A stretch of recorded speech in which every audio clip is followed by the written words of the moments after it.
My fiancé messaged me. I'm still planning on marrying you, but I need to spend the last few nights with my ex for closure. I texted back, I understand. Do what you need. After that, I calmly called the venue and had everything canceled. She found out during her bachelorette party when the venue reached out to confirm the cancellation. Original post. I, 32 male, had been with Amanda, 30, for 4 years and engaged for 8 months when she sent me that text message. We were 3 weeks away from our wedding day, September 23rd, at the Riverside Estate, a beautiful venue overlooking the waterfront that we booked 18 months in advance. Invitations had been sent to 180 guests. The deposit was paid. My parents had flown in from Oregon. Everything was ready. Then, on a Tuesday evening at 9:47 p.m., while I was reviewing the final seating chart at our apartment on Chestnut Street, my phone buzzed with a text from Amanda. She was supposed to be at her friend Bethany's house for a planning session about her bachelorette party in Nashville. The message read, "Hey babe, I need to tell you something, and I need you to not freak out. Trevor reached out to me last week. He's going through a divorce and really struggling. We talked for a while, and he apologized for how things ended between us. I realized I never got proper closure with him, and I think I need that before I can fully commit to our marriage. So I'm going to spend Thursday, Friday, and Saturday night with him to work through those old feelings. The wedding is still happening. I love you. This is just something I need to do for us. For our future. Please understand." I read that message 3 times, certain I was misunderstanding something. Trevor was Amanda's ex-boyfriend from college. They dated for 2 years before he cheated on her with someone from his fraternity. She'd been devastated, or so she'd told me when we first started dating. She'd said she never wanted to see him again, and now she wanted to spend 3 nights with him for closure. 3 nights, 72 hours, 3 weeks before our wedding. My hands were shaking as I typed my response, but I kept it simple. Do what you need to do. 3 dots appeared immediately, then disappeared, then appeared again. 5 minutes passed with no reply. I could picture her staring at her phone, confused by my calm response, maybe even disappointed that I wasn't fighting for her or begging her not to go. Finally, she wrote back, "Thank you for understanding. This is why I love you. You're so mature and secure. I'll be back Sunday morning and we can talk about everything then. Don't worry about anything. Love you." I didn't respond. Instead, I opened my laptop and pulled up every document related to our wedding. Contracts, email confirmations, vendor agreements, payment receipts. I'd been the one handling most of the logistics because Amanda worked long hours as a pharmaceutical sales rep and traveled constantly. I knew every detail, every vendor, every clause. The venue contract had a cancellation policy. Full refund if canceled more than 30 days out. 50% refund if canceled 15 to 30 days out. No refund if canceled within 14 days. We were at the 21-day mark, right in the middle zone. I sat there for an hour, staring at my laptop screen, playing out scenarios in my head. Maybe she really did just need closure. Maybe this was cold feet, and she'd come back Sunday realizing she'd made a mistake. Maybe I was overreacting. Then I remembered something my father told me when I was 16, after my first serious girlfriend cheated on me. "Son, when someone shows you who they are, believe them the first time." Amanda was showing me who she was. A woman who thought spending 3 nights with her ex-boyfriend was appropriate behavior 3 weeks before her wedding. A woman who prioritized closure with an ex over respect for her fiancé. A woman who expected me to just sit at home and wait while she did God knows what with Trevor. At 11:15 p.m., I called the Riverside Estate. I got the after-hours voicemail and left a message. "This is Brian Mitchell calling about the September 23rd wedding from Mitchell and Preston. I need to speak with someone about canceling the event. Please call me back as soon as possible." Then I called the caterer, the photographer, the DJ, the florist, and the transportation company. I left similar messages with all of them. I didn't sleep that night. I sat on our balcony, drinking whiskey and watching the city lights, waiting for the sun to come up and wondering if I was making the biggest mistake of my life. At 8:30 Wednesday morning, my phone rang. Caroline from Riverside Estate. "Mr. Mitchell, I got your message about canceling. I have to say, I'm surprised. Everything seemed to be going so smoothly. Is everything all right?" "No," I said simply. "The wedding is off. I need to cancel everything." "I'm so sorry to hear that. Let me pull up your contract." I heard typing. "Okay, so you're at 21 days out. which means you're eligible for a 50% refund of your venue fee. That would be $4,500 returned to the card on file. The catering deposit is non-refundable, but since we haven't purchased the food yet, we can refund 75% of that, which would be $3,375. Does that work for you? Yes. Process it all. I'll need confirmation from Miss Preston as well, since both names are on the contract. My stomach clenched. What kind of confirmation? Just an email or a phone call confirming she agrees to the cancellation. It's standard policy when both parties have signed the contract. I thought fast. She's traveling for work right now. Can I have her call you by end of day? That would be fine. We'll hold off on processing anything until we hear from her. I hung up and immediately called the other vendors. The photographer and DJ had similar policies requiring both parties to confirm. The florist didn't care. They processed my cancellation immediately and refunded my $800 deposit minus a $150 processing fee. The transportation company was the same, but the venue, caterer, and photographer, the big three, needed Amanda's sign-off. I had two choices: forge an email from Amanda or wait until she found out on her own. I'm not proud of what I did next, but I was operating on no sleep, a lot of whiskey, and pure rage. I opened Amanda's laptop. She'd left it at the apartment when she went to Bethany's and logged into her email. Her password was saved. I drafted emails from her account to the venue, caterer, and photographer, confirming the cancellation and asking them to process everything immediately. Then I hit send on all three. By noon Wednesday, I had confirmation emails that everything was canceled. The venue, the caterer, the photographer, the DJ, the florist, the limos. All of it. Done. I'd gotten back approximately $8,200 in refunds to my credit card. We'd lost about $6,800 in non-refundable deposits and fees. The money didn't matter to me. What mattered was that there was no longer a wedding for Amanda to come back to after her closure weekend with Trevor. Thursday morning, Amanda texted me, "Heading out now. I'll have my phone on me if you need anything. Love you." I didn't respond. Friday, she sent a photo of her and Trevor at some restaurant, both of them smiling. The caption read, "Having a good conversation. This is really helping. Miss you." I blocked her number. Saturday afternoon, my phone started ringing from numbers I didn't recognize. I ignored them. Then my friend Cole called. "Dude, what the hell is going on?" Amanda's friend Bethany just called me asking if I knew where you were. Apparently Amanda's losing her mind trying to reach you. "I'm at home." "What?" "They're at her bachelorette party in Nashville, and the venue just called Amanda saying the wedding is canceled. She thinks it's a mistake, but she can't get a hold of you, and now she's freaking out thinking something happened to you." Perfect timing. The bachelorette party was this weekend. 20 of Amanda's closest friends and family members all gathered in Nashville to celebrate her last days of being single. And right in the middle of the festivities, she gets a call from Riverside Estate confirming the cancellation of her wedding. "Tell Bethany I'm fine," I said calmly, "and tell her it's not a mistake. I canceled the wedding." Silence. Then, "You canceled it? What?" "Ask Amanda about her closure weekend with Trevor." More silence. "Oh shit. Brian, man, are you serious?" "Dead serious. She texted me Tuesday night that she was spending 3 nights with her ex for closure before our wedding. So I gave her what she wanted, closure. Now she's single and can spend as many nights with Trevor as she wants." Holy shit, Cole breathed. "Does she know you canceled everything?" "She does now." "Dude, that's cold-blooded. She chose Trevor over me 3 weeks before our wedding, Cole. I just made her choice permanent." Cole let out a low whistle. "Bethany's going to call you. Amanda's entire family is going to call you. This is about to get nuclear. Let it." He wasn't wrong. Over the next 2 hours, I got calls from Amanda's mother Diane, her sister Jessica, her maid of honor Bethany, and at least 6 numbers I didn't recognize. I didn't answer any of them. Finally, at 6:47 p.m. Saturday evening, someone knocked on my apartment door. Hard. Insistent.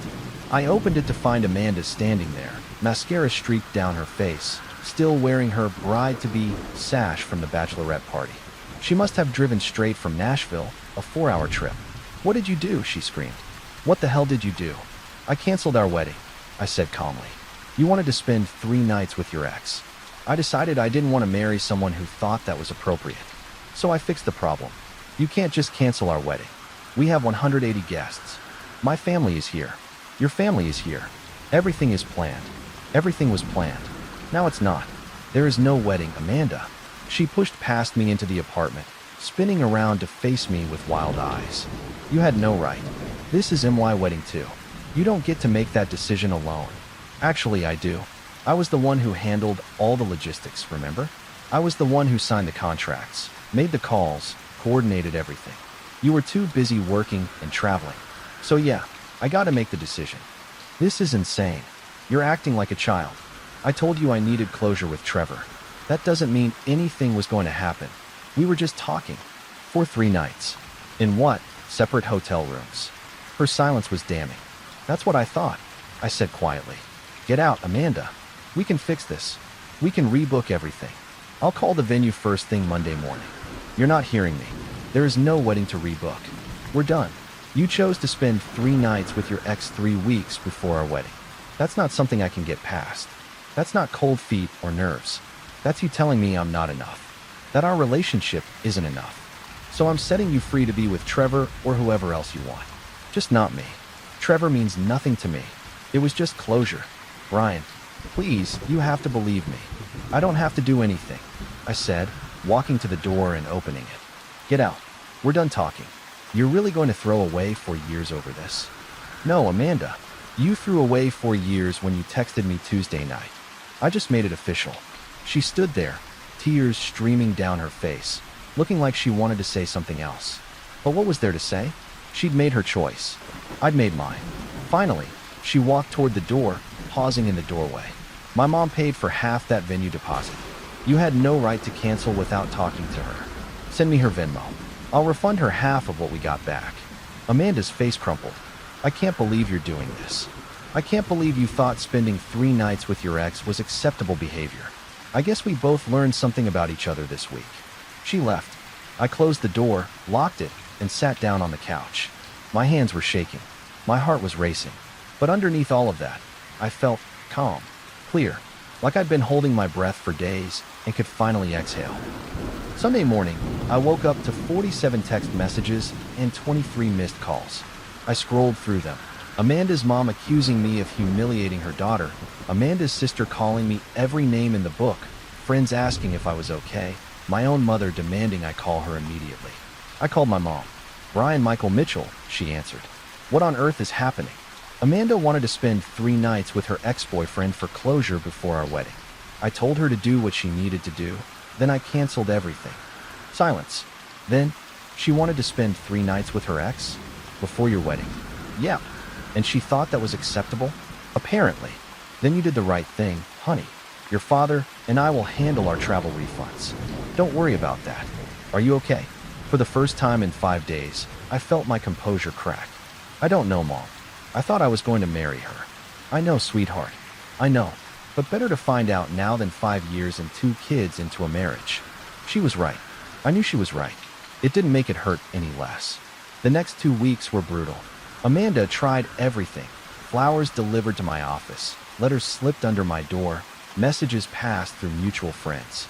She claimed nothing physical happened with Trevor, that they really had just talked, that she realized halfway through the weekend she'd made a horrible mistake, but by then I'd already canceled everything. I didn't care. Even if nothing physical happened, which I sincerely doubted, the intention was the problem. The complete lack of respect for me and our relationship was the problem. The fact that she thought spending 3 nights with an ex was appropriate closure was the problem. Cole told me that Amanda and Trevor had apparently dated again for about 2 weeks after our canceled wedding before Trevor got back together with his soon-to-be ex-wife. Amanda was blindsided. According to Bethany, who Cole was casually seeing, Amanda had convinced herself that Trevor was her soulmate and that canceling the wedding was fate's way of bringing them back together. The irony was almost funny. Almost. 3 months later, I was at Brennan's pub with Cole and some guys from my construction company, watching Monday Night Football, when a woman approached our table. She was brunette, early 30s, with kind brown eyes and a nervous smile. "I'm so sorry to interrupt," she said, looking directly at me. "But are you Brian? Brian Mitchell?" I tensed, wondering if this was a friend of Amanda's coming to confront me. "Yeah, that's me. Do I know you?" "No, but I know who you are. I'm Stephanie, Trevor's ex-wife." She extended her hand. "Can I buy you a beer? I think we have some things in common." Cole's eyebrows shot up. I shook her hand, bemused. Sure, have a seat. Stephanie sat down, ordered 2 IPAs from the waitress, and turned to me with a wry smile. So I heard through the grapevine about what happened with your wedding. Trevor told me the whole story, trying to make himself sound like some kind of romantic hero. I wanted to find you and tell you that you dodged a bullet. How so? Trevor cheated on me with Amanda during that closure weekend. He told me they just talked, but I found hotel receipts for 1 room, not 2. He finally admitted everything last month when I confronted him with evidence.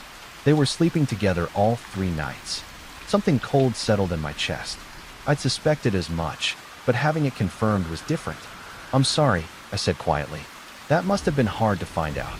It was, but honestly, I'm grateful, because it showed me who Trevor really is. He's a perpetual child who thinks the grass is always greener, and he'll never be happy with what he has. She took a sip of her beer, and Amanda was the same. 2 weeks of them dating after your canceled wedding, and they imploded. He wanted to come crawling back to me.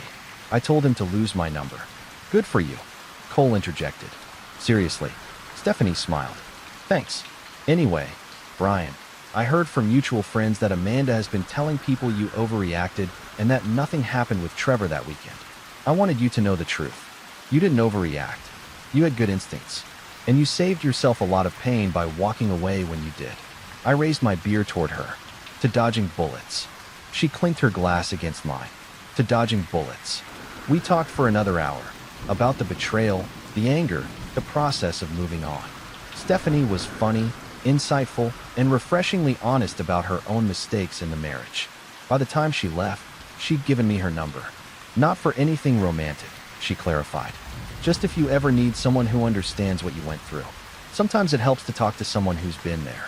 I never called her, but I appreciated the gesture. 6 months after the canceled wedding, I was completely moved on.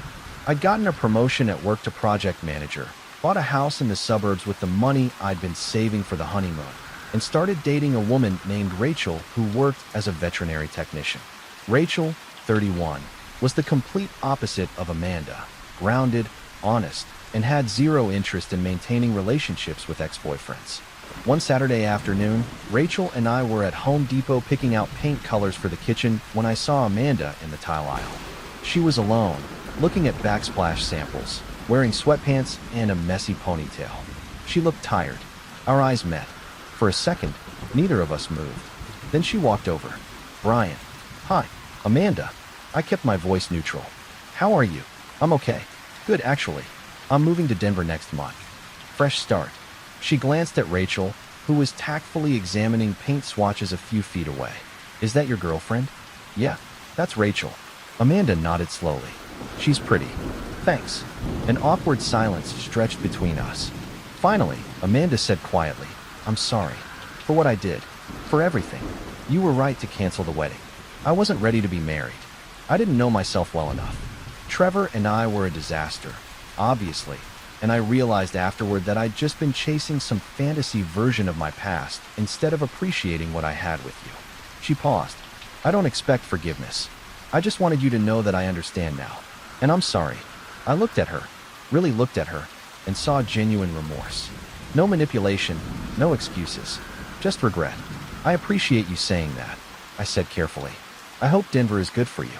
I really do hope you find what you're looking for. You too. She smiled sadly. Although it looks like you already have. She walked away, disappearing around the corner into the plumbing section. Rachel came up beside me, slipping her hand into mine. Was that her? Yeah.